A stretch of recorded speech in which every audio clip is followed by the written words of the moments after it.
Welcome, my name is Colleen Tauke and I'm the sewing specialist here at Fons & Porter. In this Quilting Quickly tutorial, I'm going to show you how to put together the pieces and blocks for the quilt called A Visit to the Farm. If you'd like to purchase this pattern, please visit our website. As you can see in the quilt behind me, the center of the quilt is made with what we call a snowball block, and then we have kind of a floating white inner border and an outside edge that looks kind of like a fence, almost like you might find on the farm. So we're going to be starting with these 5-inch pre-cut squares of farm prints, and then we're all going to match up with that white fabric. So what we're going for in the center are blocks that look like this. These aren't quite finished yet, there's a little trimming to do, but let's see the construction. We've got the 5-inch pre-cut square. We're taking 4 white small squares. Follow your instructions for the number and the size on these blocks. But what you want to do is take a straight edge and your favorite marking tool.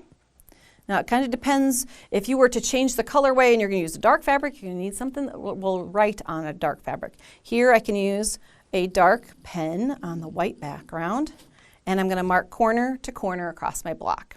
And you would go ahead and go down through all of the small squares that you're going to be using for this quilt and mark them all in the same way. Then we're going to take it over to the sewing machine, and first we're going to make sure that we align this properly so that it goes into a corner and you're sewing from outer edge to outer edge. You don't want to place it this way because then you'd be sewing into the interior of the block. So just remember, from outer edge to outer edge. And then as we move it to the sewing machine, I want to make sure that we keep those outer edges aligned right over the top of each other. And the line that we drew is our sewing line, so we can stitch just diagonally right across the block.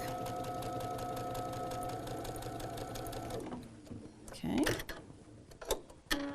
Once we get it stitched, we can take it to the iron and heat set that. And that means that we're going to just warm up those fibers so that they'll embed in each other and create a nice flat product. And then we're going to open it out so that it covers the piece and bring it to the outer edge. Use the weight of the iron to open up that seam all the way. And you'll repeat that process all the way around. When you have them all on, at some point you want to come back and use a scissors, or you can use your rotary cutter, but a scissors, since this is a short distance across, we're going to trim away the excess fabric underneath. We don't need to really worry about an exact 1/4 inch because the seaming and that's all done already. So we're going to reduce the bulk and have that done trimmed there. So in this case, I would go back and trim all 4 of these corners underneath. So we just have 1 layer of fabric. We don't need that extra bulk in the blocks. So make the desired number of the snowballs for the center of your quilt. The next thing we need to do is, once you've assembled that, you're going to be making those pieces that go in that inner border. And the outside corners are made with triangle squares like this.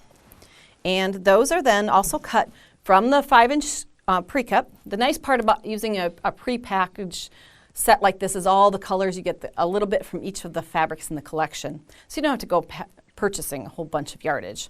You're going to be cutting a 3 7/8 inch square from your 5-inch square, so everything matches. And then you're going to be cutting that square in half.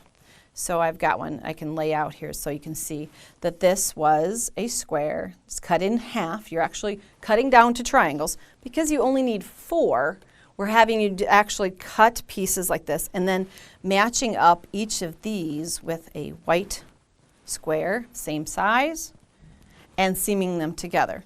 Not too often do we actually have you cutting triangles and then putting them together, but it's a good way to learn that skill, not to stretch those pieces, to lay them under the machine, put a 1/4 inch seam right here, and then when you open, press towards the darker fabric. So that's a very traditional method, but like I said, since we're only making 4 of them, I think you pretty much can handle that. Good practice of working with bias edges. Then the last thing you need for that outer border are pieces that look like this.